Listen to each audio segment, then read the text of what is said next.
Testimony. Please, if a point's already been made, there's no need for us to hear the same thing from several different people, but please get us educated about your concerns.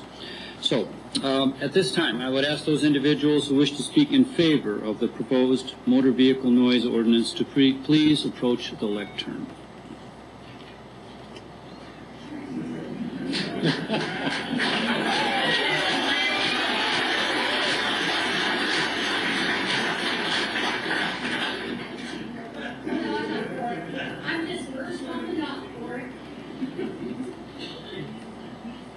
Is there anyone here to speak in favor of the noise ordinance?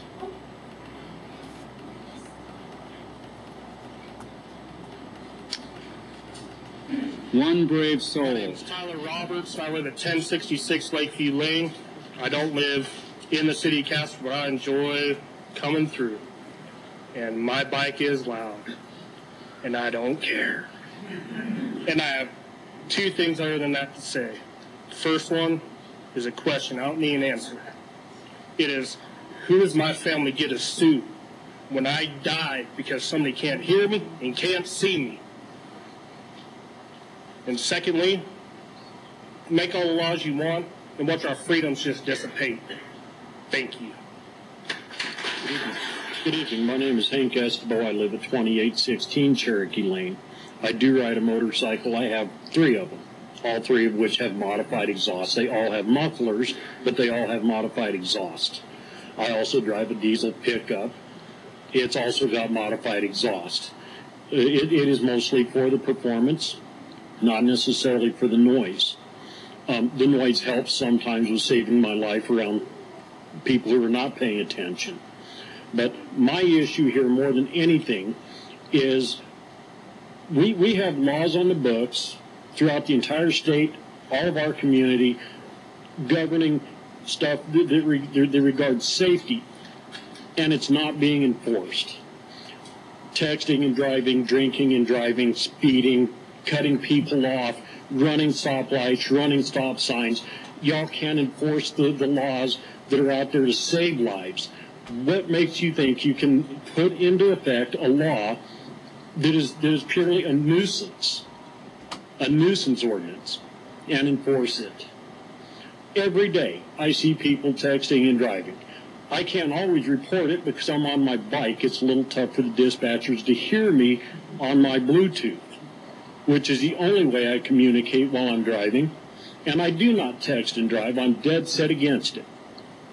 My wife was rear-ended on CY Avenue by a texting driver. And to the best of my knowledge, that driver never even got a ticket out of it. And so my question is, and again, I don't need an answer.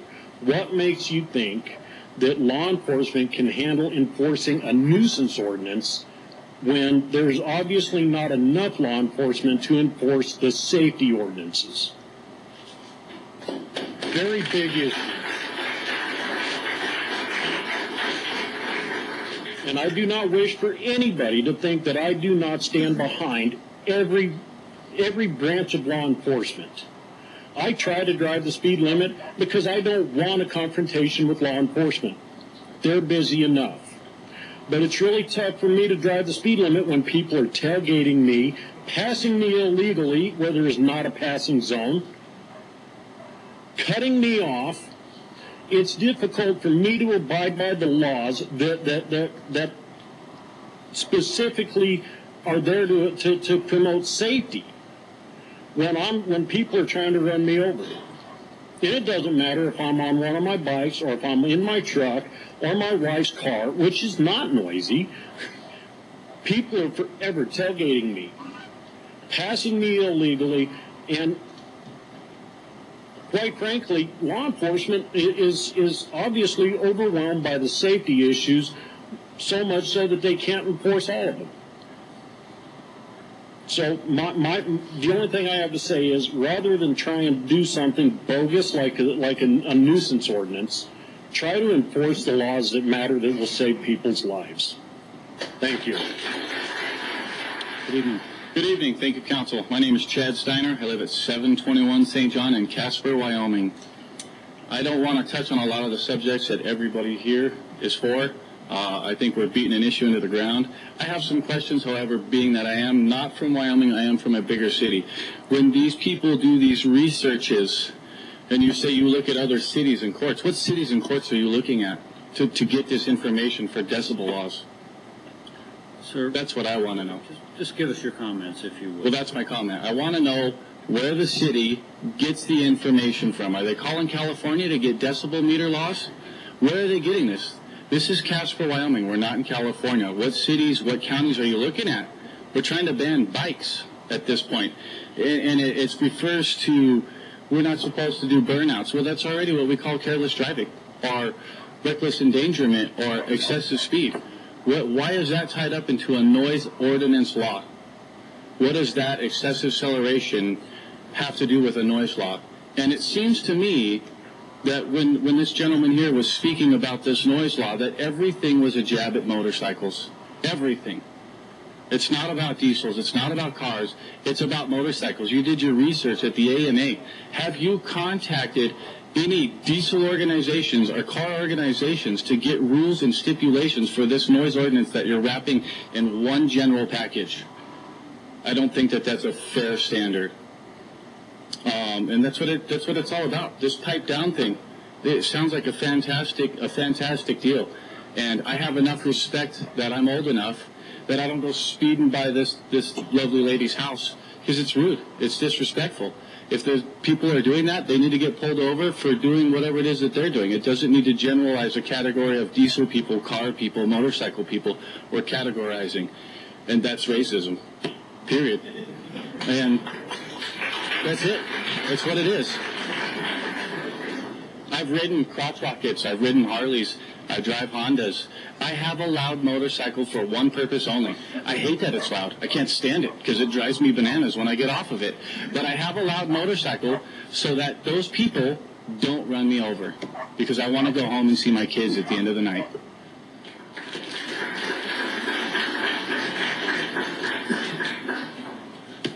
Good evening. Most of these people, my name is Steve Wilson. I live at 1262 East 15th Street here in Casper. A lot of these people have spoken about what I would want to speak about. However, I bring a different perspective of it, as I'm law enforcement, and I also speak against this ordinance.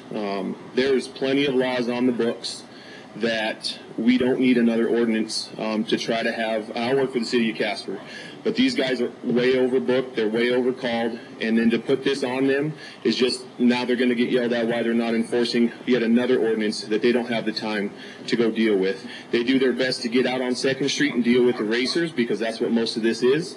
It's not, most of these people here who are going for a cruise to Alcova.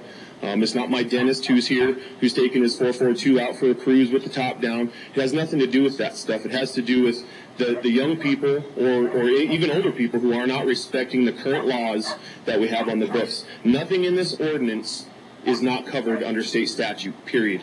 The only thing that really concerns me with the rewriting of this is that they talk about real property. In state statute, they talk about you can't do this on any roadway or any highway. But on this, they added in upon any real property or public street. So now you're getting into private property issues. In my opinion, that's way overstepping our bounds. As government officials, as law enforcement, I'm for less laws. I'm for more getting people together, trying to get them to come to an agreement together. There's too many laws on this book for us to enforce anyways. This is just the abbreviated version of the Wyoming state statutes. I've been doing this for 14 years, and I don't even know everything in this book. How can you expect somebody who moves to town from somewhere else, who has a motorcycle, who has a car? I mean, I've heard a lot about motorcycles. This is about cars, too. They talk about resetting it to factory, spec. I got a 77 Ford in my garage. I don't think anything on that thing's factory. And I don't know where I'm going to find those parts to set it back to factory, if that is what the law comes down to. And then you have to extend your exhaust pipe 4 inches past the body of the vehicle. Nobody makes an exhaust like that because it looks dumb. You want it so that it looks factory, but you want to change the sound of it. It's not that you're doing it to torque people off. The sound of a two-chamber 40 series Flowmaster on a muscle car is just awesome. Not because I want to wake her up in the middle of the night or I'm going to go running by her house in the middle of the night, but the sound and the passion of the muscle car, in my opinion, that's what it's all about. Same thing with motorcycles. I ride motorcycles. But if you start putting more laws on the books, the PD guys don't have the time to do this. They don't have the people. They don't have the time. And like they're talking about traffic complaints, whatever, they hang on the board forever because they don't have the bodies. And if we put this on there where someone's calling and complaining, you can deal with this with breach of peace. You can deal with it with drag racing. I write people for drag racing because it's simple. It's pretty simple to sit there and watch somebody line up with another car on 2nd Street and then zip down 2nd Street banging gears. Whether they're loud or not, I don't care. I can watch what they're doing. I can watch the headlights bounce. I can hear chirping tires if that's what it comes to. That's my job, is to articulate to the court and to the attorneys why I wrote this ticket. If I can articulate that, then you don't write the ticket. That's just how it works. And if you try to put this kind of law on the books where you're having specifics, okay, I stopped somebody who was an older gentleman. He was in a new RT Challenger. Didn't know how the shifter worked. He was parking the tires at every stoplight. So I pulled him over and I said, what's going on? He said, I don't know how to drive this thing. I said, okay, well, didn't the dealer tell you how to do it? No, they just sold it to me and put me in the car. So according to this, now I can write him a ticket for that. That comes into a lot of the objective reasonableness, the standards that have been set by the courts for so long that are still in this state statute, that are not in this ordinance, that law enforcement gets to use.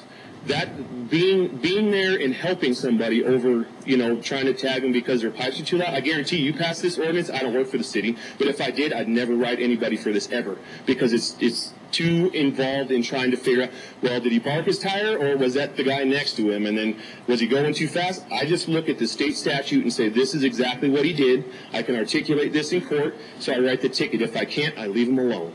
Good evening. Brian Stepp, 1440 Ivy Lane, Casper, 82609. Live on the east side, neighbors with Ray. And he can attest, and I can attest, we have a neighbor that's obnoxious with his motorcycle, and that sucks. But we get over it. He goes by, and it's done, and it's over with. This book that I have in my hand, it's a catalog. There's 70 pages of just exhaust. And every one of those pages has multiple items on it. We're talking at least 150 different types of exhaust for just motorcycles. I flipped through briefly, I counted about 12 that don't meet the standard in the current ordinance of being muffled, of having baffles. Everybody in this room has bought aftermarket exhaust from one of these catalogs. That gives an odds of maybe 10 that don't meet the current standard. 10 out of 300, I think we're barking up a tree that, could be better spent somewhere else, enforcing laws that are already there. Exhibition of speed and exhibition of acceleration will handle most of that. As the officer that came up here and spoke just briefly before me, they stop people for drag racing. That's what's causing this lady's noise at night that keeps her up. It does it to all of us. And every one of us is looking at this. Current ordinance, section 8, subsection 20.50. It is unlawful to operate a motorized vehicle within the city limits which creates a sound pressure level which exceeds the noise in the table. You're looking at deleting that and taking away that definition. What good does that do the officers if you're taking away the definition and making it, let's see, unreasonable? What's unreasonable? If I accelerate to get the hell away from somebody that's changing lanes into my lane, there's a reason why I'm accelerating and my bike's getting louder. And it's to save my butt and get away from them. Thank you. About loud pipes save lives, or loud pipes helps us, be better seen with the motorists. I'm sure the law enforcement officer that spoke earlier could attest that the most common excuse given when a motorist has an accident with a motorcyclist is I just didn't see him.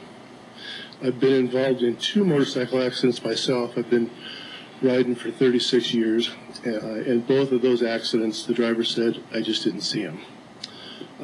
The motorcycle I ride now has a louder than stock pipe, and I've been in near collisions that I think the motorist just didn't know I was there until they heard me.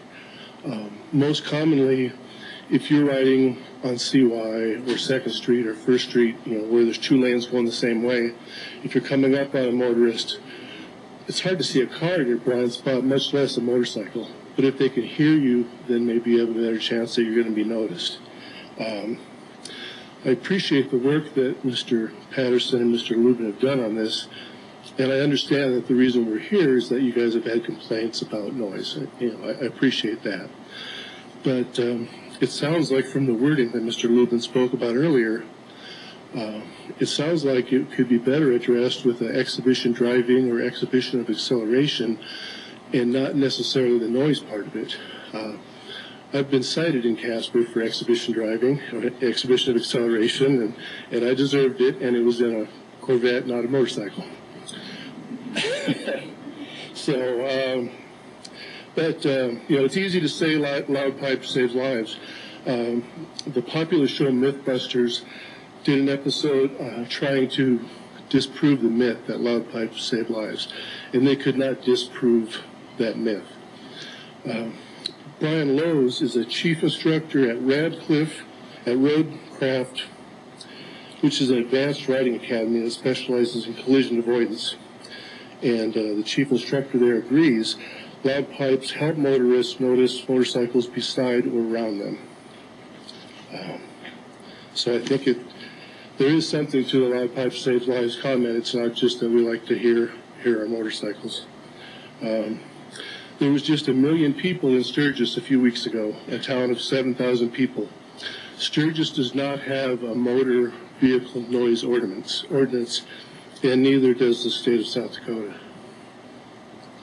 So, I guess that's all I have to say. Thank you. Thank you.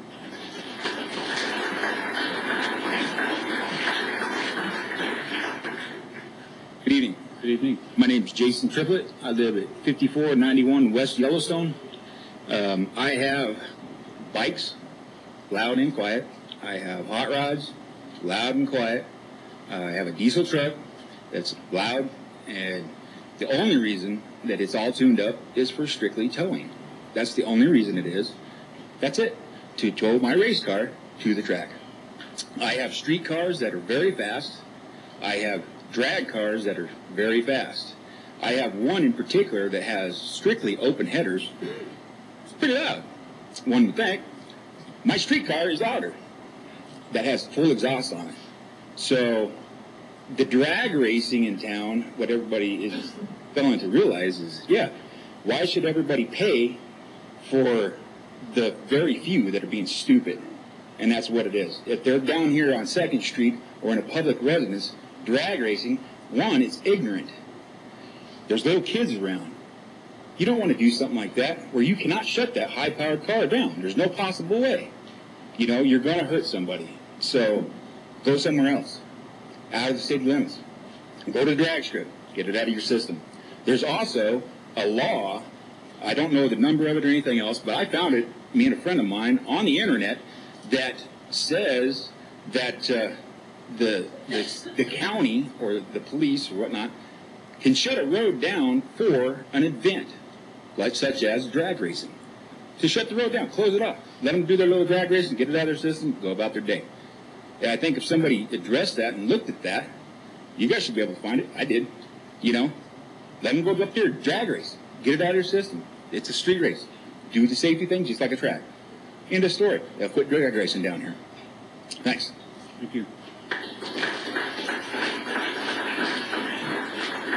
Good evening. Good evening. I think this was brought up mostly because of a small minority of people that are rude and not very conscientious of sleeping people in the middle of the night. If that happened to me, it is obnoxious. It's annoying, yes. But come October, it goes away. It comes back again in the summertime. I think if PSA's public involvement to me is the best way to solve this, not other laws. To me, we have laws on the books already that can be enforced. This is just another law that we're going to pile on top of other laws, and it's just is completely unnecessary to me. Councilman Lindo.